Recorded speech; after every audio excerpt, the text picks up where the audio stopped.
We got there, it's kind of a struggle to get there because of all the airplanes and stuff. We got lost and everything.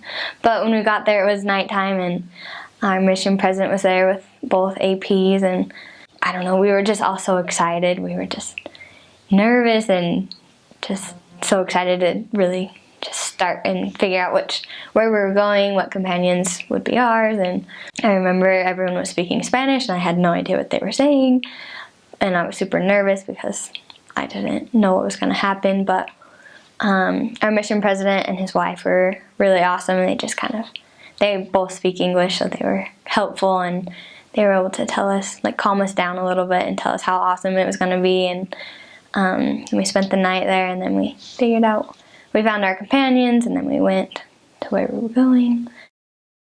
It's on the west side of Mexico.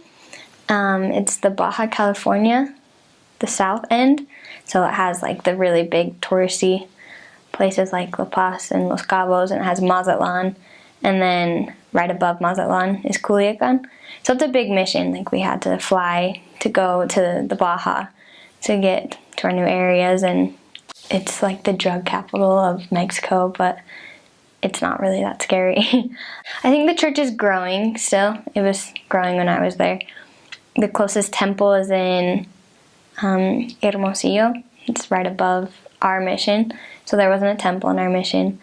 It's just a lot of beaches and really hot and humid, but like really, really pretty. Like, the whole mission's really pretty and fun. There's lots of tourists there, lots of white people in the touristy places. Like, we saw a lot of white people, and a lot of them were members, and they would like help us out or like talk to us. But the ones that weren't members, they were like on vacation, and they didn't want, to talk to missionaries because they were doing their own thing. So we stayed with the Mexicans. So I started out in Mazatlan, and Mazatlan is just like, it's a big touristy area. We were right by the beach, so we got to like walk on the beach sometimes. Mexico's a lot different from America. Like, all the houses are smaller and taller, and they're really close together. They're all made of cement. There's a lot of different things like in the street, and the people are always outside. There's not a lot of air conditioning or heaters or anything. But so Mazatlan was cool because it was just like, everyone there was nice and great. And then I went to La Paz, which is on the Baja, so I had to fly there. And that area is a little bit more like organized. It was in like blocks, and they had straight streets, and most of them were paved, and we were by the ocean again, so we got to go to the beach a few times. And we were closer to the church in La Paz. We could walk there, and most people could walk there. There's actually only 2 churches in La Paz. In Mazatlan, there's a lot. There's like 10, so there's a lot of different wards. But in La Paz, it's a little bit smaller, so there's only 4 wards. And then I went to Los Cabos. I went to San Jose, and it's really, really pretty there. Again, by the beach. So that was the most touristy, I think, because that's where everyone wants to go vacation.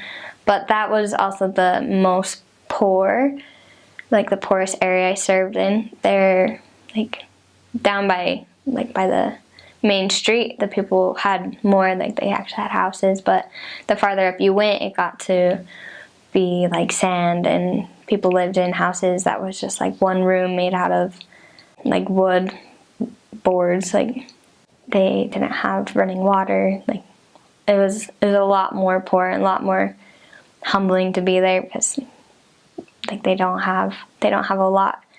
And we actually lived really far from the church in San Jose. We had to take a bus to get there, and many people couldn't afford the bus, so lots of people walked. And then I went to Culiacan, and that's more of a city. It's a lot more busy. There's a lot more people, a lot more crowded. Everyone is really busy, just working and doing their own thing. There's a lot of more people that have more money. There are a lot of rich people, but they're all super nice. Culiacan was the most busy like I've I would think it'd be like New York a little bit, kind of just tons of people going places and coming and going, and a lot more city-like than the other 3 that I served in. I love the Mexican people.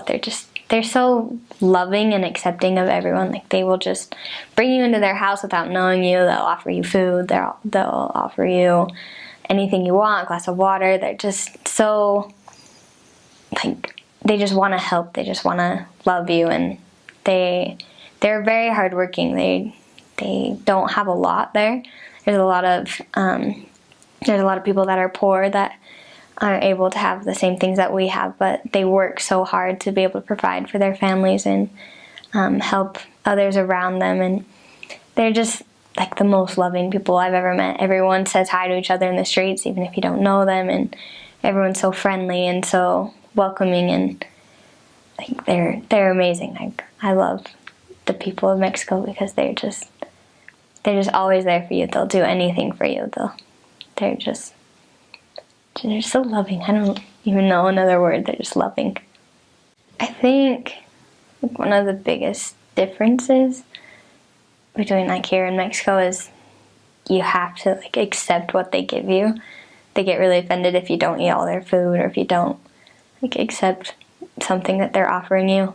They're a little bit more like extravagant with some of their holidays. I know that Easter there is really big because it's like the Catholic Church is really prominent in Mexico, so they have like parades and other things like the Holy Day sort of thing. And for Christmas they always have like a huge dinner, and like they just love food. They just make huge amounts of food for everyone to eat. And I remember like for New Year's we ate a lot, and I guess normal, like how it is here. We just ate a lot of food, and we like made New Year's resolutions, and there wasn't much difference between the holidays. Like, they celebrate the same things. They don't celebrate Cinco de Mayo, which is weird because I thought they would, because it, it's in Spanish. You'd think it's something important for them, but it's not. We celebrate it more here. But Mexican food is really good. That's probably like the best food I've ever eaten. It's really different like than American food and like American Mexican food. It's a lot different. There they eat lots of tortillas with all their food. They have corn tortillas that you rip up and pick up the food with, and you always eat with your hands, and rarely you eat with a fork. The food is really spicy. I had to eat cow intestines once. I didn't do well with it, but it was fine. The food was amazing. Like, I would go back for the food any day. My favorite food is called mole. It's like you eat it with rice and chicken, and it's like a chocolate sauce, and you can eat it in enchiladas. It's like spicy chocolate. Like, it's weird, but it's super great, and they just make it with tons of like nuts and bananas and sugar and cocoa powder and I don't know what else, but it was really good. I liked it. I was in a hurricane, so that was exciting. I never had been in a hurricane before, but there was like a really strong hurricane coming up. This is when I was in La Paz, so I was in Baja California, so we were closer to the ocean, and it came up from the bottom, and it like destroyed all of San Jose and San Lucas.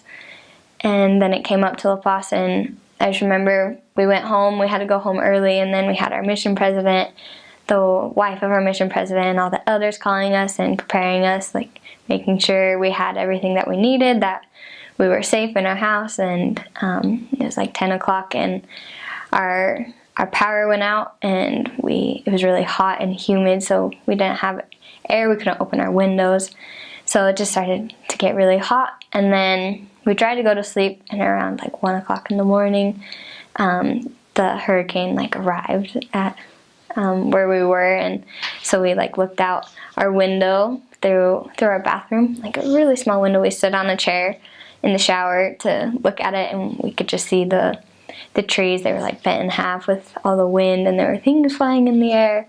There were like fences that fell down, and houses, like roofs of houses, were flying, and it was really scary. It was exciting because neither my companion or I had been in a hurricane or experienced one, so it was exciting because nothing like bad was happening to us. We weren't in danger or anything, and all the people that we knew were safe. They knew what was coming.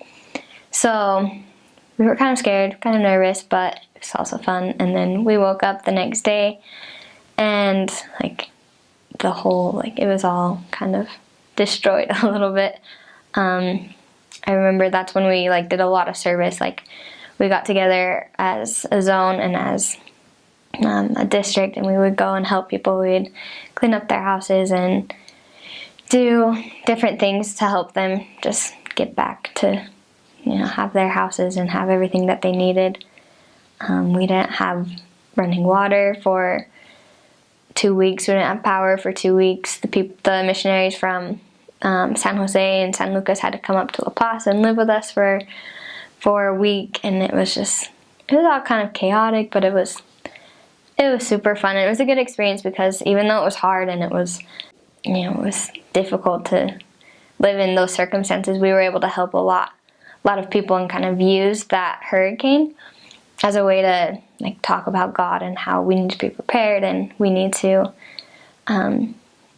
do the things that we should be doing so that when hard times come, we'll be okay, we'll be prepared. And it was a good way to help other people see that the need of the gospel and of God in their lives. I think like the most important is to have good shoes. Like, you always walk. You don't drive. You don't have a car. You just walk. And so it's good to have good shoes because you're always on your feet. And I think having like good airy clothes that, because it's really humid and hot there, so you sweat a lot. So it's good to have clothes that you're comfortable in and that you're able to wear around and walk around in. And like everyone tells you to be really safe. Like the sisters are very well protected in Mexico by the mission president and by the elders and by all the members, because it can be dangerous, but if you're smart, then nothing happens. So I think just like being aware of your surroundings and like seeing the people that you're talking to and kind of just scoping things out and just being smart. So where the sisters were, like, we weren't in any dangerous areas. I've heard from the elders that they like experienced more things with people that were selling and doing drugs, but like I was never like in a dangerous place. Like in Culiacan, that's where like all the like drug lords lived, because that's the more rich part of my mission. So like it can be dangerous, but if you're smart, like you won't see anything, or you won't be a part of anything. I remember when I was on my mission, I just barely got there, and El Chapo, he's the drug lord of all of like the drug cartel in Mexico, was captured. They found him in a hotel that was like a few blocks away from where we lived. So that was kind of interesting. I didn't understand because I just barely got there, but it was just kind of funny. Like nothing bad happens, but things happen. I think the most important thing that I learned is that God really does love every single one of his children, and that each of us are his children, that he loves us no matter what, that he's always there for us, that he's always looking out for us, and that there's always some way for us to come back to him and to be better and to strive to be more like he wants us to be. I think just that love, like I learned a lot about loving other people and seeing other people as God sees them. It's not like the easiest thing, but I know that God truly does love each and every one of us, that he is really our Father, and that he wants the best for each one of his children. The thing I wish I did the most before my mission is actually like read and study, preach my gospel. I kind of just went in like thinking it would be easy and that I knew everything that I was going to teach.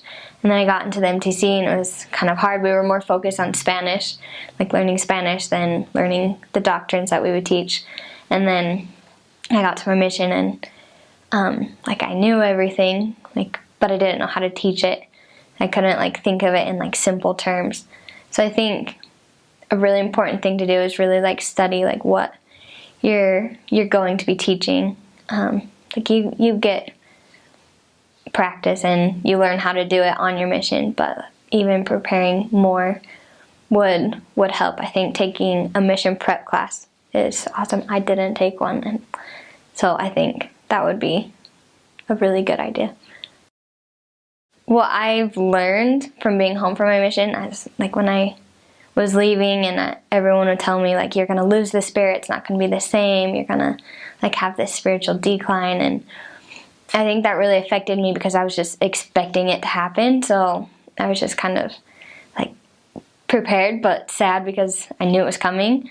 But at the same time, I feel like if I wasn't prepared for that, it would have helped me to just kind of stay the same.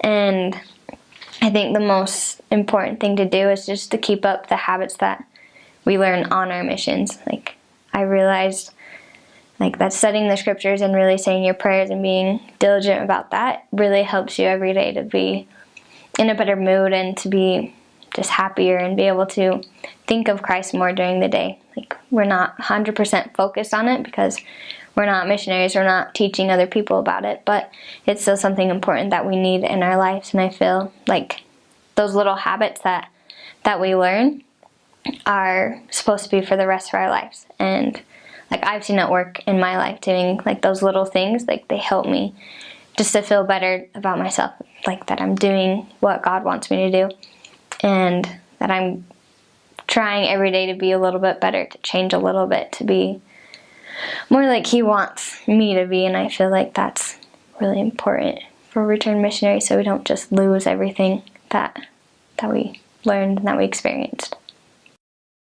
I think just being patient, like on your mission with yourself and with other people is really important. I know on my mission I struggled with like feelings of like inadequacy, and I've been talking to my brother who's in Peru, and he told me, he's like, I just don't feel like I'm good enough, like I'm not doing everything that I can be doing, and I don't feel like I can do it. And like I know like the mission gets hard at times, and it's hard to just stay 100% the way that we know we should be, because we get down on ourselves and we don't think that we're doing all that we can do. So I think it's important to be patient with ourselves, because I know if we're trying like little by little every day, we'll be able, we're doing the right thing, that we're able to do the Lord's will, and we are adequate, we are capable of doing the Lord's work in the way that He wants us to do it. And I think being patient with the people you're teaching is also important. It's not easy to change like drastically from one way of living to another, and sometimes I feel like I forgot that on my mission. Like, how do you not do this? Like, it's so amazing. How can you not see that this will benefit your life? But sometimes it's hard for them to see that because they're not used to it. So I think it's important to be patient and to just be loving of and accepting of everyone and of yourself and of your companions, and just be able to do those little things every day just to keep going. So when I was in San Jose, I was with one companion, and we were kind of struggling finding people because it was right after the hurricane, so a lot of people were busy doing their own thing. But we were just looking for people and to teach and to share the gospel with, and we came up to like the poorest part of where we lived, where we were serving, and there were three moms just like outside their house. And so we started talking to them, and they kind of seemed interested, kind of not, but we just told them that we would come back and that we would talk to them. And we didn't for a few days, and then we had transfers, so I had a new companion, And then when I went with that companion, we went and talked to one of these moms, and she invited us in, and she told us that she was really interested and that she wanted to tell her husband and wanted her whole family to listen to us. And so it was just kind of a cool experience because, like, with time, like, this whole family listened to us, and they had so many problems and so many hard things going on in their life, but we would always come over, and the husband would get home from work right when we were coming, and he'd come and he wouldn't do anything. He would sit down, and he'd make his 2 kids come sit down and his wife, and they would listen to us, and they'd have tons of questions. They would read all the scriptures. They would like understand and want to be better, and they struggled with a few things, but they were really trying to be better, and we were able to just teach them all of it. And they had no money, but they always came to church. They found a way to save up a little bit of money so that they could take the bus to church. And I remember just like waiting in the foyer, just waiting for them to come, and like it was the church had started, and we were waiting and still waiting, and then we were about to go in, and we see them just walking around the corner, like speed walking, trying to get there on time. So that was really cool that they would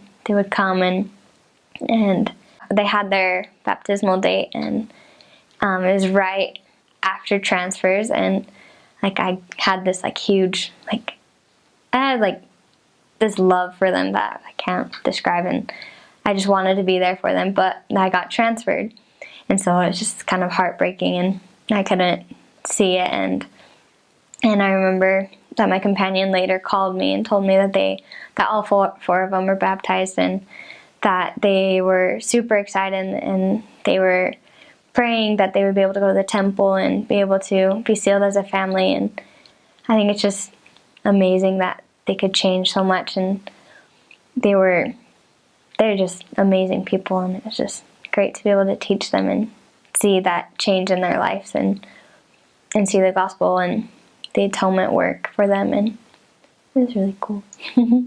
Congrats, you just received your mission call to the best mission in the world. It's an amazing mission. You're going to have an amazing experience. The people there are so wonderful, and you will just love it with all your heart. I think it'll be the most amazing experience that you will ever have. I know that it changed my life, and it helped me become a better person, and I learned a lot, and I experienced a lot, and I know you will experience the same. You will see a lot of things that you've never thought you'd be able to see, and you'll see miracles, and you'll see the love of Christ in so many people, and you'll be able to experience the gospel in its greatest form, and be excited, because you're gonna have the greatest time, and you'll enjoy it so much.